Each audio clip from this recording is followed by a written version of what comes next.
The wind had already begun to howl like a pack of starving wolves when Lily Anderson realized she had made a terrible mistake leaving the mercantile so late in the afternoon. She clutched her basket of supplies tighter as the first fat snowflakes started falling, quickly transforming from a gentle dusting into a blinding curtain of white that swallowed the landscape whole. The temperature had plummeted so fast that her breath came out in visible puffs, and her fingers were already going numb despite her gloves. She had only been walking for 20 minutes from Albuquerque, New Mexico, heading toward the small homestead she shared with her widowed aunt. But now she could barely see 3 feet in front of her face. Lily was 22 years old, a schoolteacher who had moved to New Mexico Territory just 8 months ago in the spring of 1885, seeking a fresh start after her parents had died in a house fire back in Kansas City. Her Aunt Martha had taken her in without hesitation, and Lily had found purpose in teaching the children of ranchers and miners in the small schoolhouse on the edge of town. She loved the wild beauty of this land, the way the mountains rose up purple and majestic against endless blue skies, the warmth of the sun even in winter. But this blizzard was unlike anything she had ever experienced here. She had heard the old-timers talk about freak snowstorms that could appear out of nowhere in the high desert, burying everything in their path, but she had not truly believed them until now. Her boots slipped on the rapidly accumulating snow, and she stumbled, catching herself against what she thought was a fence post, but was actually a scrubby juniper tree. The cold was seeping through her wool coat, and her skirts were getting soaked and heavy. Panic started to claw at her chest as she realized she had lost sight of the road entirely. The world had become nothing but white noise and stinging ice crystals that felt like needles against her exposed skin. Then, through the chaos of the storm, she saw a dim glow, a light. Hope surged through her frozen limbs, and she pushed forward, practically crawling through the deepening snow toward what she prayed was shelter. The light grew brighter, and she could make out the shape of a cabin, sturdy and low to the ground, with smoke rising from its chimney only to be immediately torn away by the merciless wind. She reached the door and pounded on it with her fist, her voice lost in the roar of the blizzard. For a terrifying moment, she thought no one would answer, that she would freeze to death on this stranger's doorstep. But then the door flew open, and strong hands grabbed her, pulling her inside. The sudden warmth hit her like a physical force, and she collapsed onto the rough wooden floor, gasping and shaking. She heard the door slam shut behind her, muffling the storm's fury to a distant howl. A man's voice, deep and concerned, spoke somewhere above her. "Good God, woman, what were you doing out in this?" He knelt beside her, and she felt him gently prying the basket from her frozen fingers. "Can you hear me? Can you speak?" Lily managed to nod, though her teeth were chattering so hard she could not form words. She looked up at her rescuer and found herself staring into the most striking pair of gray eyes she had ever seen. They were the color of storm clouds, intense and focused entirely on her. The man himself was perhaps 26 or 27, with dark brown hair that fell slightly long around his collar, a strong jaw shadowed with stubble, and the weathered tan of someone who spent his life outdoors. He wore a simple wool shirt with the sleeves rolled up despite the cold, revealing muscular forearms, and his hands, as they helped her sit up, were calloused but surprisingly gentle. "We need to get you out of these wet clothes before you catch your death," he said, his tone matter of fact. "I have some dry blankets and a spare shirt you can wear. I will turn around, I promise, but we need to move quickly." Lily found her voice, though it came out as barely more than a whisper. "Thank you. I thought I was going to die out there." "Not on my watch," he said firmly. He stood and moved to a trunk in the corner of the small cabin, pulling out a thick quilt and what looked like a man's flannel shirt. He handed them to her, then deliberately turned his back, facing the far wall. "Go on now. I will not look." Her fingers were so numb that she fumbled with the buttons of her coat, but eventually she managed to peel off the sodden layers. The cabin was a single room, neat and organized despite its rustic simplicity.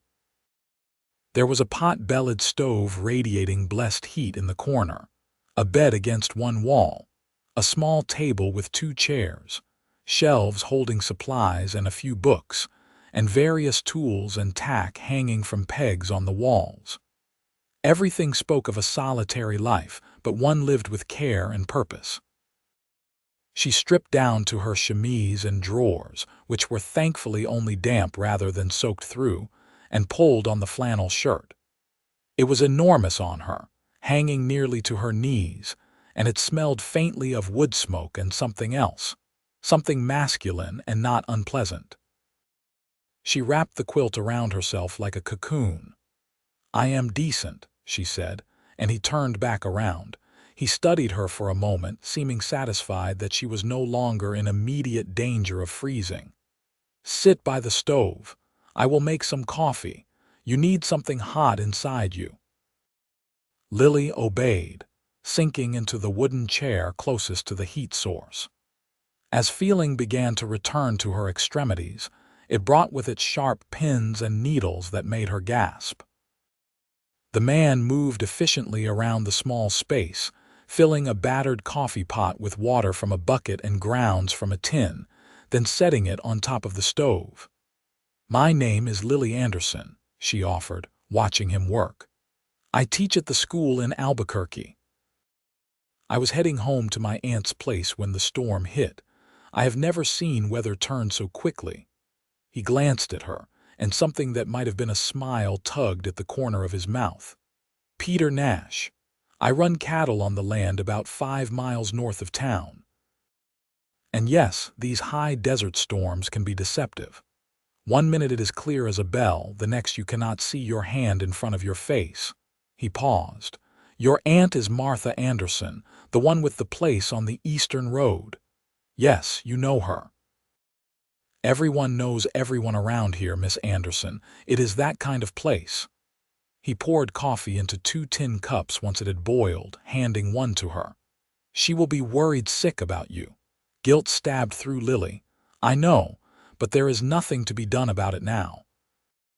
I could not make it another 100 yards in this storm, let alone the 3 miles to her house." "No," Peter agreed, his expression serious. "You would be dead before you made it halfway. You will stay here until the storm passes. It should blow over by morning if we are lucky." He took a sip of his coffee, then added, "I am sorry I do not have more in the way of hospitality to offer. I was not expecting company." "You saved my life," Lily said softly. "I think that counts for something more than hospitality." Their eyes met over the rims of their coffee cups, and Lily felt an unexpected flutter in her chest. Peter Nash was handsome in a rugged, unpolished way that was entirely different from the refined gentleman she had known back in Kansas City. There was something solid about him, dependable like the very cabin that sheltered them from the storm's rage. He looked away first, clearing his throat. "Are you hungry? I have some stew left from supper. It is nothing fancy, but it will fill your belly." "I do not want to take your food." "You are not taking anything. I am offering." He ladled the thick stew into a bowl and handed it to her along with a spoon. "Eat." The stew was simple but surprisingly good, rich with beef and vegetables, seasoned with something that tasted like sage. As Lily ate, the warmth of the food and the coffee combined with the heat from the stove began to thaw her thoroughly. The terror of her brush with death started to fade, replaced by an acute awareness of her situation. She was alone in a cabin with a strange man, wearing nothing but his shirt and a blanket. By all social conventions, this was scandalous beyond measure. If anyone found out, her reputation would be ruined, her teaching position likely lost. But what choice did she have? And more importantly, did she truly care about those conventions when the alternative had been dying in the snow? Peter seemed to sense the direction of her thoughts. "I will sleep on the floor tonight," he said, not looking at her. "You can have the bed. And Miss Anderson, I want you to know that you are safe here. I am not the kind of man who would take advantage of a situation like this." The sincerity in his voice made her believe him. "I did not think you were, Mr. Nash, and please call me Lily. I think being trapped together in a blizzard puts us beyond the need for such formality." "Then you should call me Peter." This time he did smile, and it transformed his entire face, making him look younger and less careworn. "Though I suppose being trapped is one way to put it." "How long have you lived out here alone?" Lily asked, curious about this man who seemed so comfortable in his solitude. Peter refilled both their coffee cups before answering. 3 years. I came out from Texas in 1882, saved up enough money working on other people's ranches to buy my own land and start my own herd. It has been hard work, but it is mine, you know.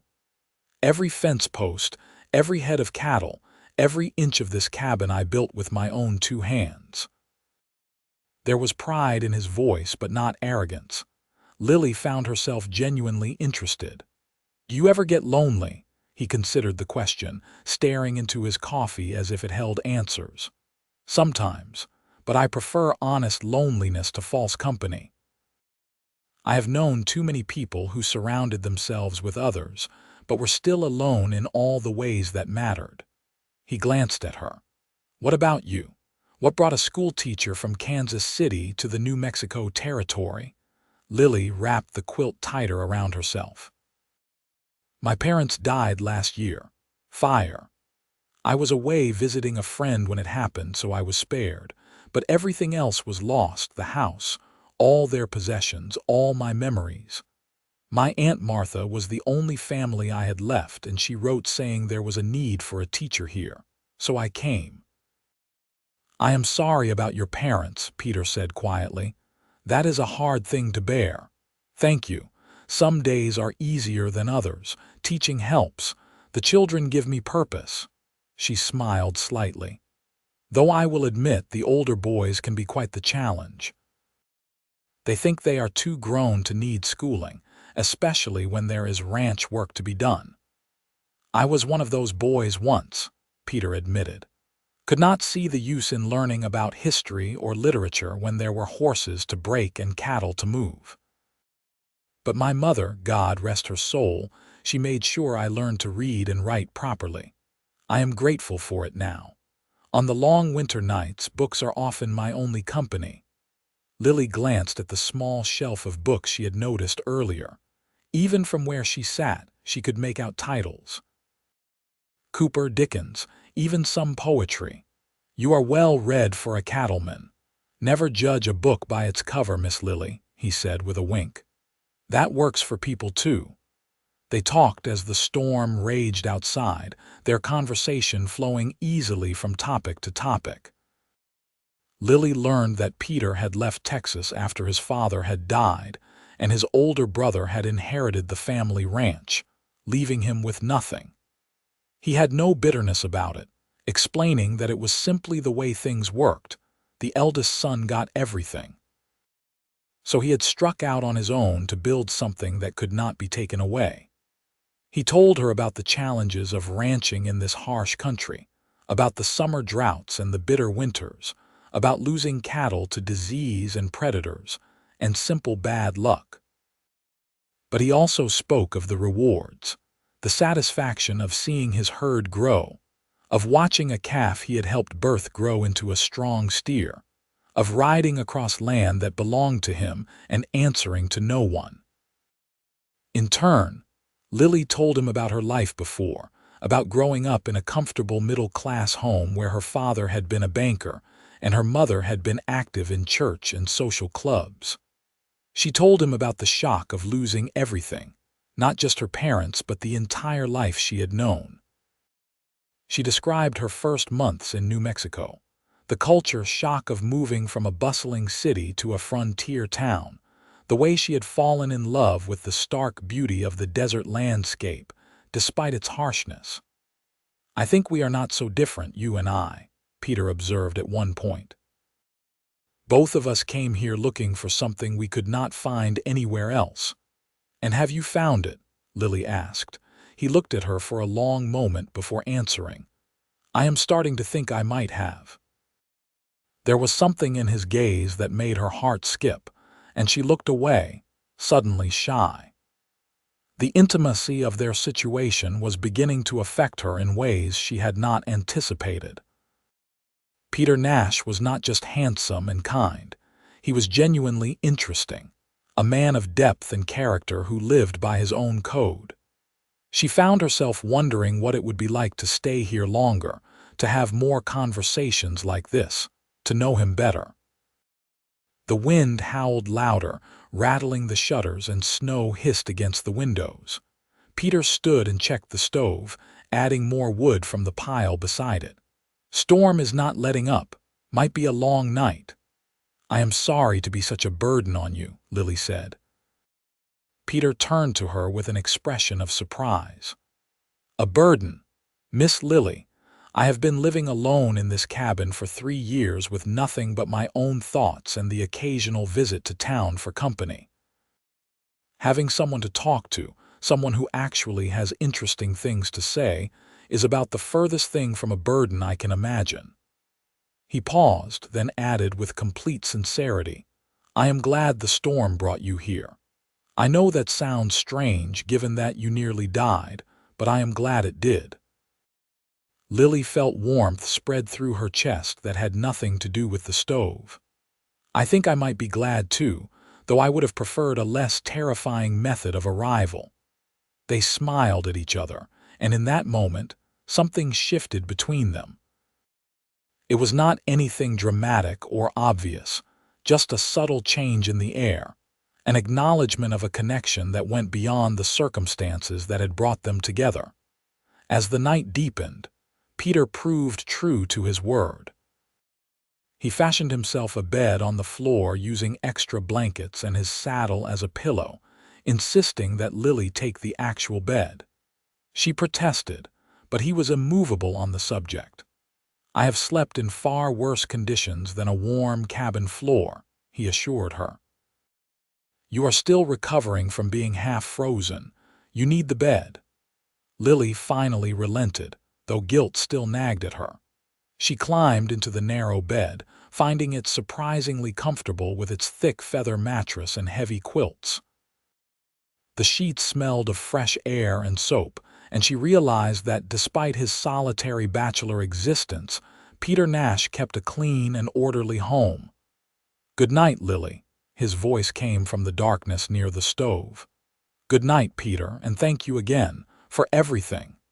"No thanks needed." "Sleep well."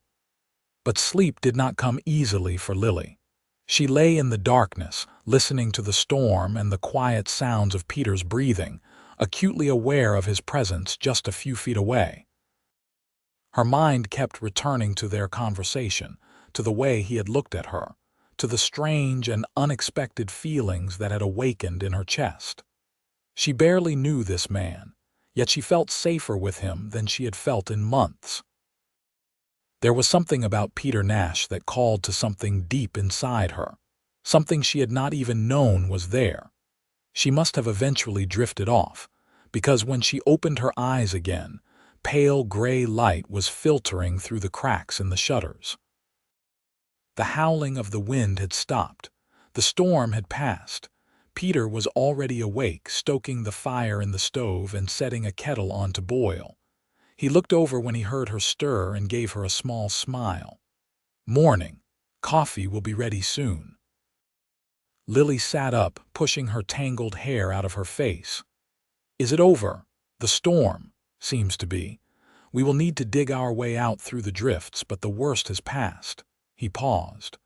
"I will take you back to town once we have some breakfast in you and the sun is up a bit more. Make sure you get back to your aunt safely." There was something in his tone, a reluctance perhaps, that matched the strange disappointment Lily felt at the thought of leaving. She pushed the feeling aside.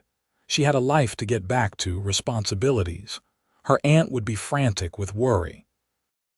"My aunt must be beside herself," Lily said, climbing out of bed and wrapping the quilt around herself again. "I hate that I frightened her." "We will get word to her as soon as possible," Peter assured her. He handed her a cup of coffee. "I will step outside and start clearing a path while you get dressed. Your clothes should be dry now. I hung them by the stove last night." True to his word, he pulled on his heavy coat and went outside, leaving her privacy to change. Her clothes were indeed dry, if somewhat stiff and wrinkled. She dressed quickly, finger-combing her hair as best she could and pinning it up in a simple bun. When she opened the door, she gasped at the sight that greeted her. The world had been transformed into a wonderland of white. Snow covered everything in deep drifts that sparkled like diamonds in the morning sun. The sky was a brilliant blue, as if apologizing for its fury of the night before. Peter was already hard at work with a shovel, clearing a path from the cabin door toward where his small barn stood about 30 yards away. "Can I help?" Lily called out. "I have got it," he called back.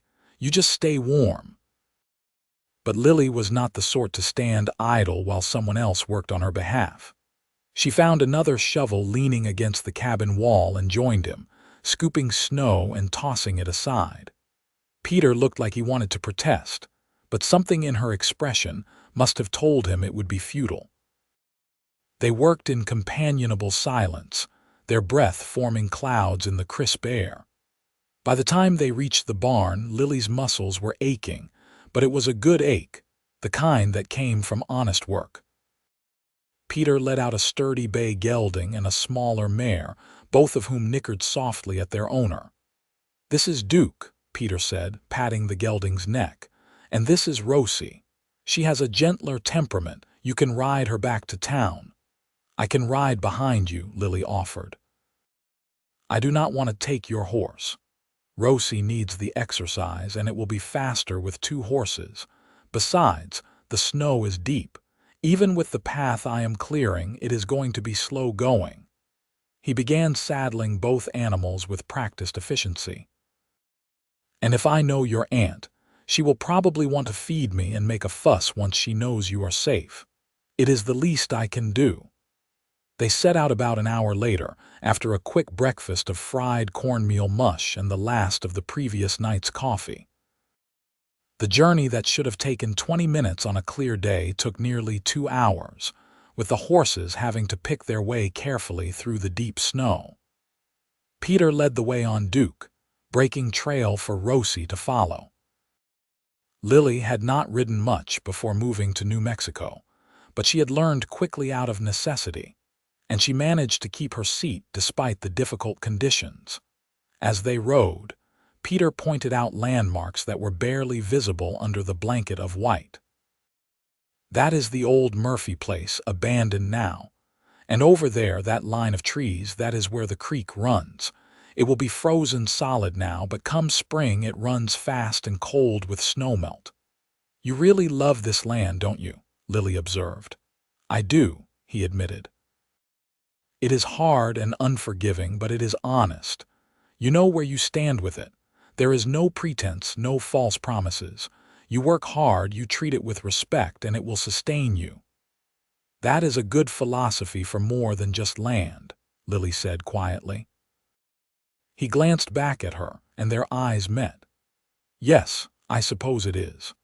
By the time they reached the outskirts of Albuquerque, the sun was high in the sky, and the snow was already beginning to melt in places where it hit directly. They made their way through the quiet streets toward the eastern edge of town, where Aunt Martha's modest house stood. Before they even reached the gate, the front door flew open, and a plump woman with gray hair came rushing out, her face a mixture of relief and fury. "Lily Anderson, I have been worried sick about you," Martha cried, pulling Lily down from the horse and into a crushing embrace before she could even dismount properly. "When you did not come home and the storm hit, I thought. Her voice broke, and she held Lily tighter. "I am so sorry, Aunt Martha," Lily said, hugging her back fiercely. "I got caught in the storm, but Mr. Nash here found me. He saved my life and gave me shelter." Martha released Lily and turned her attention to Peter, who had dismounted and was standing a respectful distance away, holding both horses' reins. Her expression shifted from anger to profound gratitude. "Mr. Nash, I cannot thank you enough. If anything had happened to her—" She shook her head, unable to finish the sentence. "Please come inside. You must be frozen through. I will make breakfast and you must tell me everything." "That is very kind, Mrs. Anderson, but I should be getting back to my place. I have animals to tend to," Peter said politely. "Nonsense," Martha said firmly. "Your animals can wait another hour. You saved my niece's life. The least I can do is feed you a proper meal." Peter looked like he wanted to argue, but one did not argue with Martha Anderson when she had made up her mind. He tied the horses to the fence post and followed them inside. The house was warm and cheerful, filled with the scent of baking bread and something that smelled like apple preserves. Martha bustled about, setting the table and pulling out food from what seemed like every corner of the kitchen. Within minutes, they were sitting down to a feast of eggs, bacon, biscuits with butter and jam, and strong black coffee. As they ate, Lily recounted the events of the previous day and night, carefully editing out some of the more intimate details of their conversations. She made it sound as proper and impersonal as possible, though she caught Peter's eye once or twice and saw the hint of amusement there, as if he knew exactly what she was doing. Martha listened intently, occasionally interrupting with questions or exclamations. When Lily finished, the older woman reached across the table and took Peter's hand. "You are a good man, Peter Nash. Not many men would have been so honorable in such a situation. You could have taken advantage and no one would have been the wiser." Peter looked uncomfortable with the praise. "I was raised to respect women, Mrs. Anderson. My mother would come back and haunt me if I had done anything less." "Well, your mother raised you right." Martha squeezed his hand once more before releasing it. "You are welcome in this house any time, you hear me? Any time at all." After breakfast, Peter prepared to leave despite Martha's insistence that he stay longer. Lily walked him out to where the horses were tied, suddenly reluctant to say goodbye. "Thank you again," she said softly, "for everything." "You have already thanked me about a dozen times," Peter said with a gentle smile. "I think we can consider the debt paid. Will I see you again?" The words were out before Lily could stop them, and she felt her cheeks heat with embarrassment. "I mean, I suppose you come into town sometimes for supplies, or—" "I come into town once a week usually," Peter interrupted, saving her from her awkward rambling. "Usually on Saturdays. I do my shopping at the Mercantile and sometimes stop by the saloon for a drink." He paused, then added, "Perhaps if you are in town on a Saturday, we might run into each other." "Perhaps we might," Lily agreed, her heart beating faster. Peter mounted Duke and gathered Rosie's reins. For a moment he just looked at her, and Lily wished she could read what was in his eyes. Then he tipped his hat to her. "Stay safe, Miss Lily. Try not to get caught in any more blizzards." "I will do my best, Mr. Nash." She watched him ride away, leading Rosie behind him until he disappeared around the corner. Only then did she realize she was smiling like a fool. She turned to find Aunt Martha standing in the doorway, watching her with knowing eyes. "He is a good man," Martha said again. "Yes, he is," Lily agreed, "and handsome too." "Aunt Martha," the older woman laughed. "I am old, child, not blind. I saw the way you two looked at each other. Like there was no one else in the world." Lily felt her blush deepen. "I barely know him." Sometimes that is when you see people most clearly, Martha said wisely. Before expectations and disappointments cloud everything, you saw him at his best and he saw you at yours. That is worth something. Lily thought about those words as she went about her day, resuming her normal routines. She helped Martha with chores, prepared her lessons for the coming week, and tried to push thoughts of Peter Nash out of her mind. But he kept creeping back in, the memory of his gray eyes and gentle smile, the way he had made her feel safe and valued and interesting. When Saturday came, Lily found herself taking extra care with her appearance. She told herself it was just because she wanted to look nice after being cooped up all week, but Martha's knowing look suggested she was not fooling anyone. She put on her nicest day dress, a deep blue wool that brought out her eyes, and pinned her hair in a style that was a bit more elaborate than her usual simple bun. "I am just going to the mercantile for some thread," Lily announced, pulling on her coat. "Of course you are," Martha said mildly. "And if you happen to run into Mr. Nash while you are there, well, that would just be a happy coincidence." "You are impossible," Lily said, but she was smiling. The walk into town was pleasant. The snow from the blizzard had mostly melted, leaving the streets muddy but passable. Albuquerque was busier than usual for a Saturday, with ranchers and their families coming in from the surrounding areas to stock up on supplies and socialize. Lily exchanged greetings with several people she knew, including some of her students and their parents. She was browsing the thread selection at the mercantile, trying to decide between blue and green when a familiar voice spoke behind her. "I would go with the blue. It matches your dress." She turned to find Peter standing there, his hat in his hands, looking clean and freshly shaved.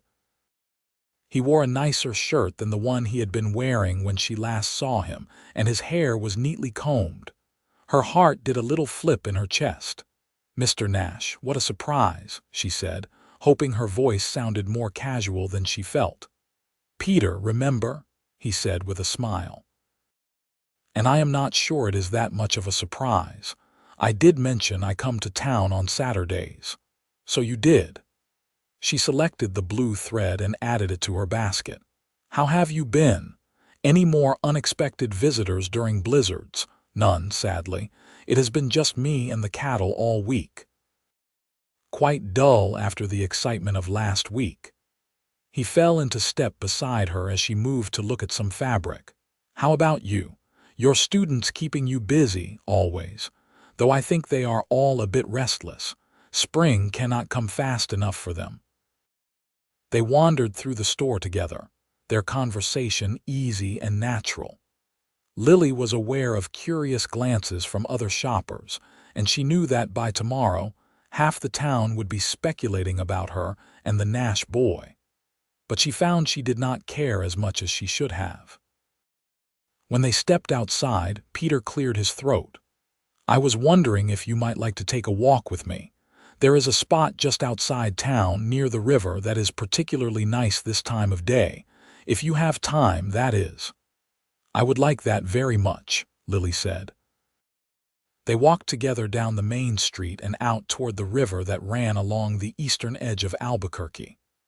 The day was cold but clear, the sky a brilliant blue overhead.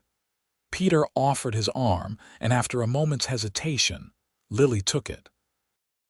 They walked in comfortable silence for a while, just enjoying each other's company. The spot Peter had mentioned turned out to be a small grove of cottonwood trees near a bend in the river. Someone had placed a large, flat rock there that made a natural bench, and they sat down side by side, watching the water flow past. "I have been thinking about you all week," Peter said suddenly. "I know I should not say that. I know it is forward and we have only just met, but it is the truth. I cannot seem to get you out of my head." Lily's heart was racing, but she kept her voice steady. "I have been thinking about you too.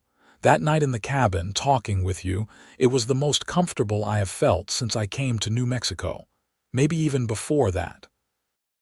Peter turned to face her, his gray eyes intense.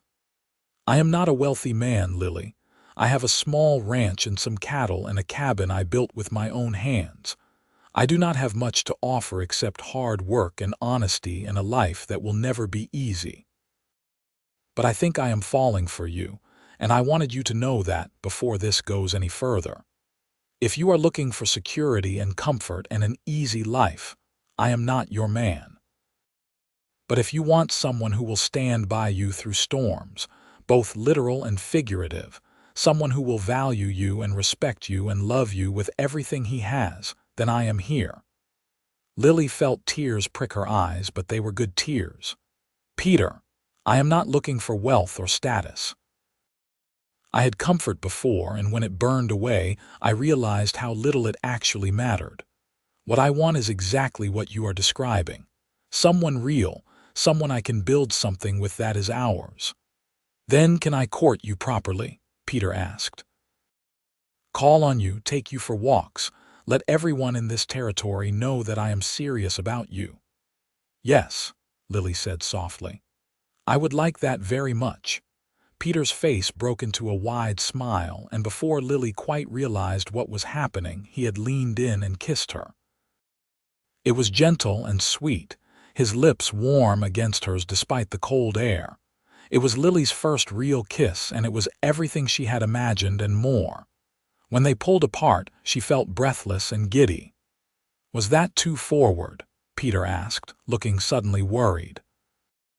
"No," Lily assured him, touching her fingers to her lips in wonder. "That was perfect." They sat together on the rock for a long time, talking about everything and nothing, making plans for the future, dreaming aloud about what their life together might look like. Peter told her about his plans to expand his herd, to build a bigger house someday, maybe even hire some help so he would not have to do everything alone. Lily told him about her hopes for the school, about maybe starting a lending library so the children would have access to more books. By the time they walked back into town, the sun was beginning to set, painting the sky in shades of orange and pink. Peter escorted Lily all the way to Aunt Martha's door, and there he kissed her again, this time more confidently. "I will be back next Saturday," he promised. "And every Saturday after that, for as long as you will have me." "I will be here," Lily promised in return. She floated into the house to find Martha in the kitchen, smiling like the cat that got the cream. "I take it your trip to the mercantile was successful?" the older woman asked innocently. "You could say that," Lily said, unable to keep the happiness out of her voice. "Aunt Martha, I think I am in love." "I know, dear. I could see it from the day he brought you home." The weeks that followed established a pattern that became precious to both of them. Every Saturday, Peter would ride into town and spend the day with Lily. They would walk together, talk for hours, steal kisses when they thought no one was looking. Peter proved to be a devoted suitor, attentive and romantic in his own straightforward way. He brought her wildflowers when they started to bloom in the spring. He fixed the gate on Martha's fence that had been sagging. He sat through church services, even though it was clear he was more comfortable outdoors than in the small chapel. Lily, for her part, found herself falling deeper in love with every passing week.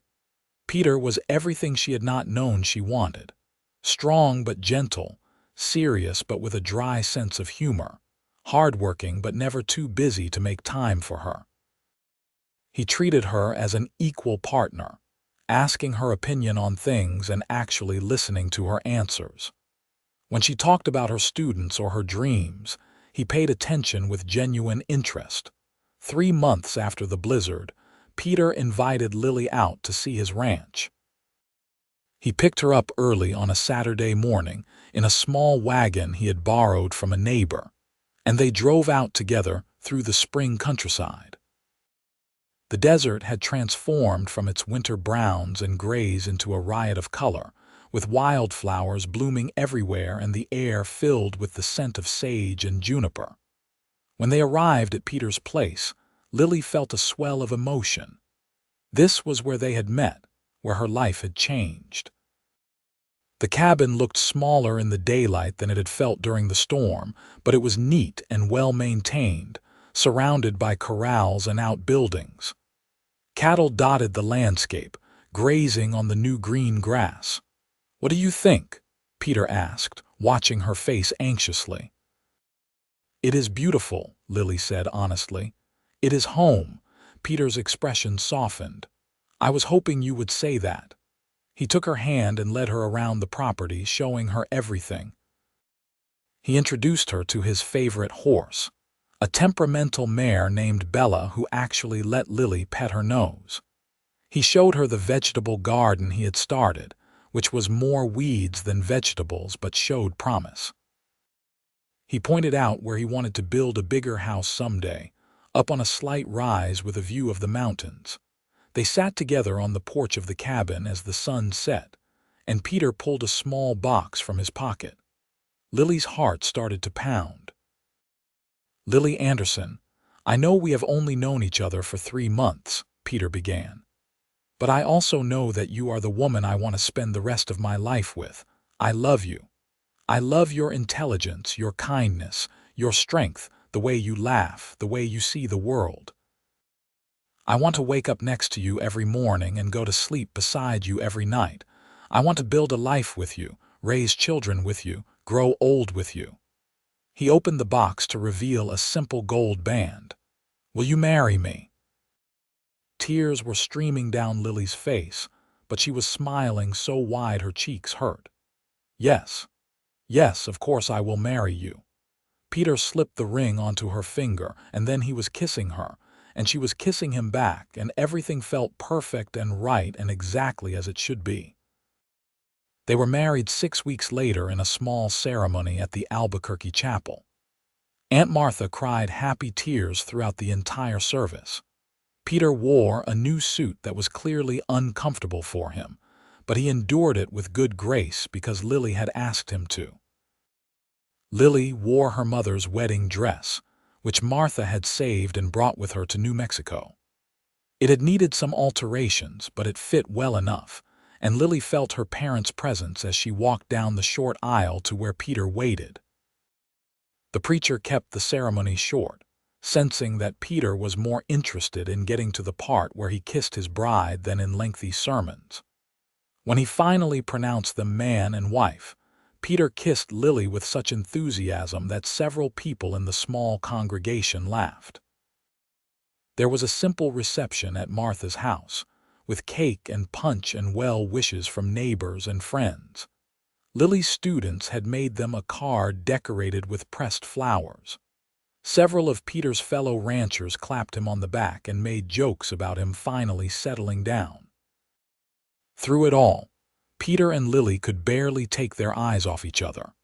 As evening fell, they said their goodbyes and climbed into Peter's wagon, which several helpful souls had decorated with tin cans and ribbons. The drive out to the ranch, which was now Lily's home too, felt both exciting and terrifying. Lily's hands trembled slightly as Peter helped her down from the wagon. "Are you nervous?" he asked softly. "A little," she admitted. "Me too," he confessed, and somehow that made her feel better. He carried her over the threshold in the traditional way, and they stumbled inside laughing. Peter had clearly been preparing for this day. The cabin was cleaner than she had ever seen it, with fresh linens on the bed and wildflowers in a jar on the table. He had even hung a curtain to separate the sleeping area from the rest of the cabin, giving them a bit of privacy even though they were the only 2 people for miles. That night, they became husband and wife in every sense of the word. Peter was gentle and patient, and if there was awkwardness, there was also love and laughter and a sense of rightness that transcended any physical discomfort. Afterward, they lay tangled together in the narrow bed, talking softly in the darkness. "I cannot believe you are really here," Peter murmured, stroking her hair. "Sometimes I think I am going to wake up and find out this was all a dream, that the blizzard never happened and I never met you." "I am really here," Lily assured him, pressing a kiss to his chest. "And I am not going anywhere." Life on the ranch was harder than anything Lily had experienced before, but it was also deeply satisfying. She gave up her teaching position, though it broke her heart a little to do so. But she could not manage both the ranch and teaching, and she and Peter had agreed that building their life together took priority. She learned how to cook for a working man, hearty meals that would stick to Peter's ribs through long days of physical labor. She learned how to tend the vegetable garden, coaxing tomatoes and beans and squash from the stubborn soil. She learned how to care for chickens, gathering eggs each morning and protecting them from predators. She even learned some basic ranch work, helping Peter mend fences and move cattle from one pasture to another. It was exhausting work, and there were days when Lily fell into bed so tired she could barely move.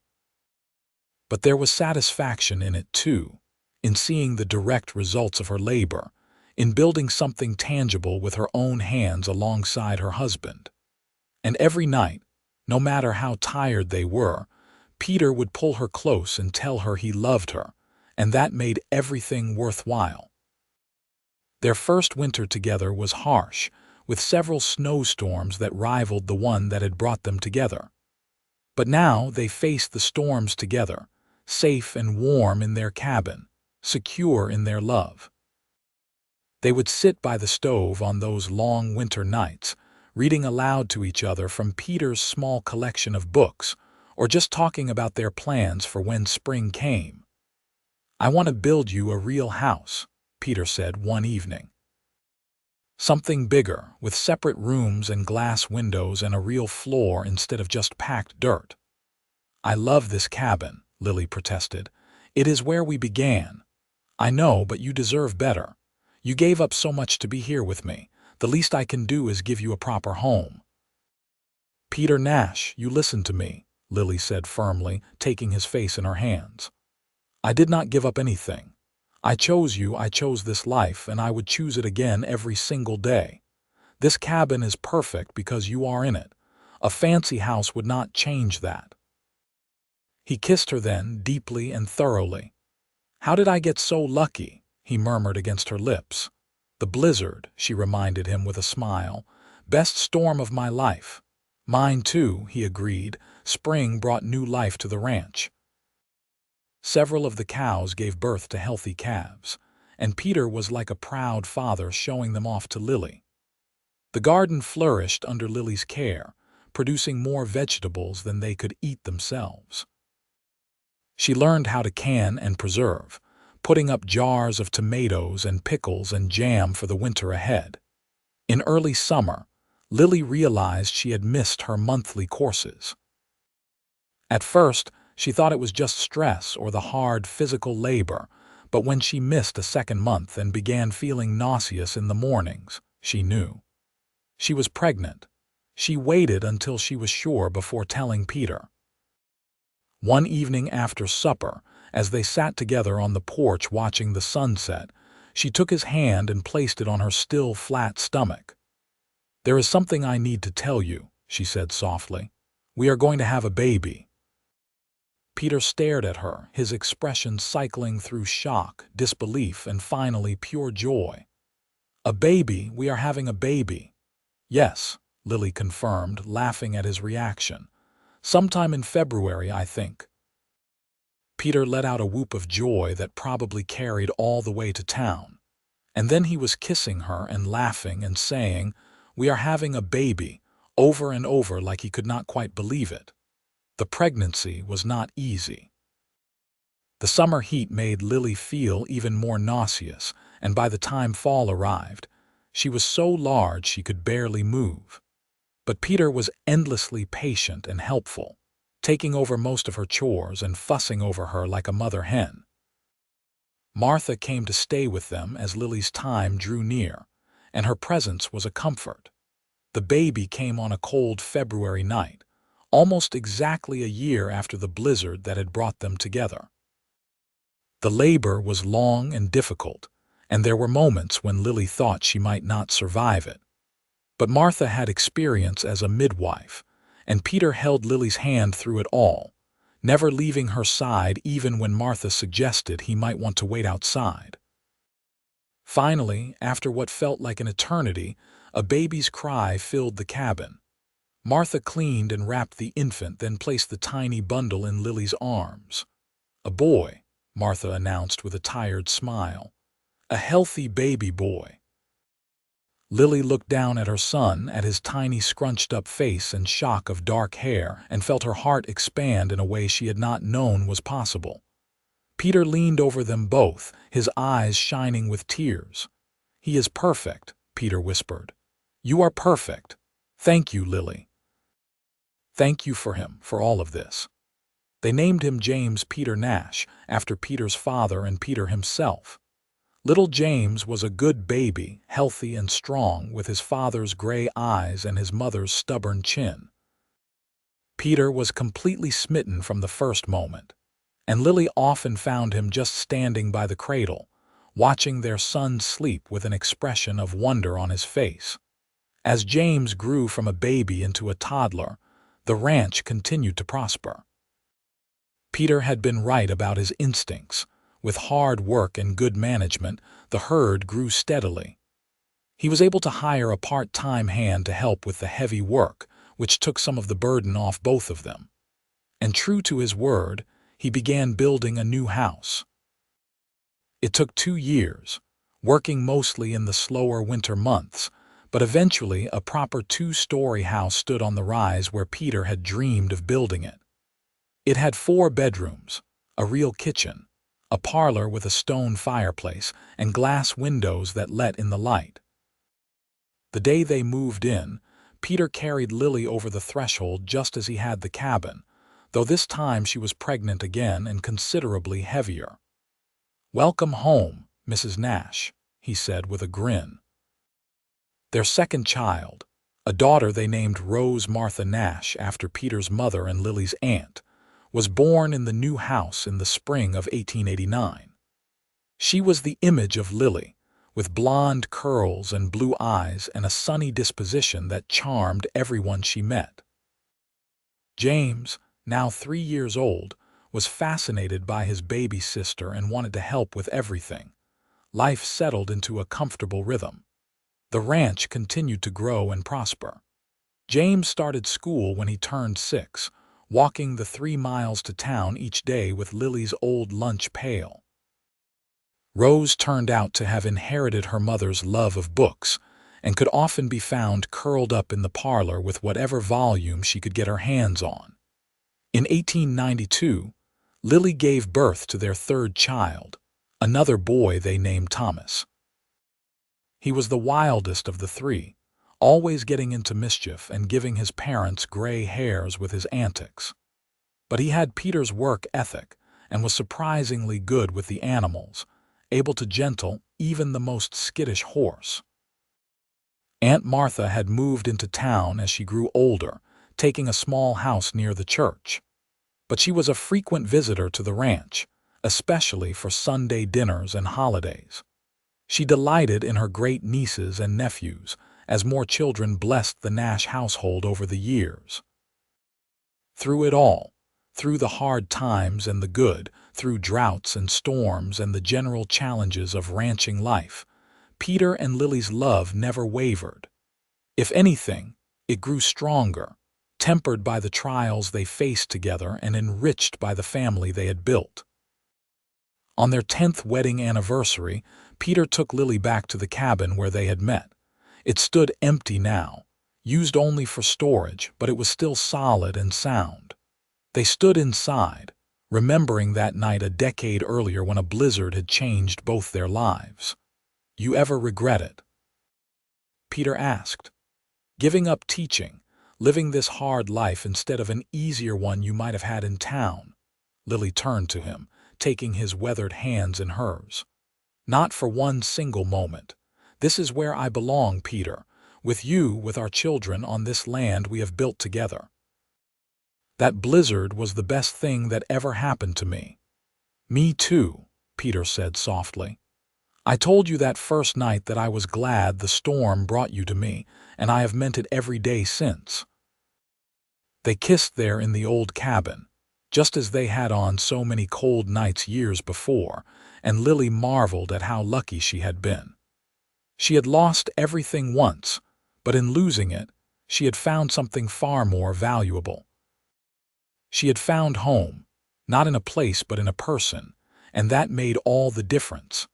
As they rode back to their house on the hill, their children visible in the distance playing in the yard, Lily looked at the man beside her and smiled.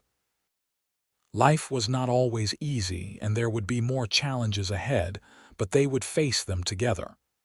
That was what mattered. That was what the blizzard had given them, each other, and the love to weather any storm. Years continued to pass, marked by the changing seasons and the milestones of their growing family. James grew into a serious young man who loved the ranch as much as his father did. Rose became a teacher herself, taking over the school in Albuquerque when the previous teacher retired. Thomas, true to form, became known as the best horse trainer in the territory, with people coming from hundreds of miles away to have him work with their difficult animals. Peter and Lily watched their children grow and eventually leave to start families of their own, though none of them went far. James built a house on the eastern edge of the ranch property when he married a sweet girl from Santa Fe. Rose stayed in town but visited every Sunday. Thomas eventually settled on a piece of land just north of the main ranch, close enough to help when needed but far enough to have his own space. As Peter's hair turned gray and lines appeared around Lily's eyes, they found themselves increasingly alone in the big house, but never lonely. They had each other, and they had the satisfaction of seeing what they had built together, not just a prosperous ranch, but a legacy of love and family that would continue long after they were gone. On a cold winter evening, 30 years after the blizzard that had brought them together, Peter and Lily sat together on their porch, wrapped in blankets and watching the sun set over the mountains. Snow was beginning to fall, gentle flakes that danced in the fading light. "Another storm coming," Peter observed. "Not like that one," Lily said, squeezing his hand. "That was once in a lifetime." "Thank God for that," Peter said with a chuckle. "I am too old to be rescuing beautiful women from blizzards now." "You are not that old," Lily protested, though they both knew he was nearing 60, and the years of hard work had taken their toll on his body. He moved slower now, and some mornings his joints ached so badly he could barely get out of bed. But his mind was still sharp, and his love for Lily had not dimmed one bit. "You remember what you said to me that first night?" Lily asked. "When I apologized for being a burden." "I said you were not a burden, that having someone to talk to was a gift." Peter turned to look at her, his gray eyes still as striking as they had been 3 decades ago. "And I said I was glad the storm brought you to me. I have been glad too, every single day since," Lily said softly. "Even the hard days, even when we lost cattle to disease or drought or when money was tight. Even when I was so tired I wanted to cry, or when you were injured and I was frightened I might lose you. Through all of it, I have been grateful that the blizzard led me to your door." Peter pulled her closer, and they sat together as night fell, and the snow continued to fall, thinking about the life they had shared and the love that had sustained them through it all. More years passed, and eventually, Peter's body began to fail him in earnest. He developed a cough that would not go away, and by the spring of 1920, it was clear his time was growing short. The doctor said there was nothing to be done. Peter's lungs were simply worn out from decades of breathing cold air and dust. He faced his impending death with the same quiet courage he had faced everything else in life. His only concern was for Lily, worrying about leaving her alone. But Lily assured him that she would be fine, that their children would take care of her, and that he should not waste his remaining energy on worry. On a warm May morning, with all his children and many of his grandchildren gathered around, Peter Nash drew his last breath with Lily holding his hand. His last words were, "I love you," and Lily whispered the same back to him. They buried him on the hill overlooking the ranch, beneath a cottonwood tree he had planted himself decades earlier. The entire community turned out for the funeral, a testament to the respect Peter had earned over his lifetime. Lily stood at his graveside, dry-eyed and dignified, and thanked everyone for coming. After everyone had left, after her children had reluctantly returned to their own homes, Lily stood alone at Peter's grave.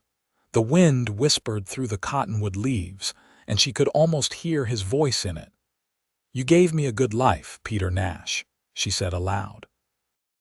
"Better than I ever could have imagined. Thank you for that. Thank you for everything." She visited his grave every day, rain or shine, and told him about her day, about what the children were doing, about the latest ranch news. Some people might have thought her a bit mad, talking to a headstone, but Lily did not care. It comforted her, and that was all that mattered.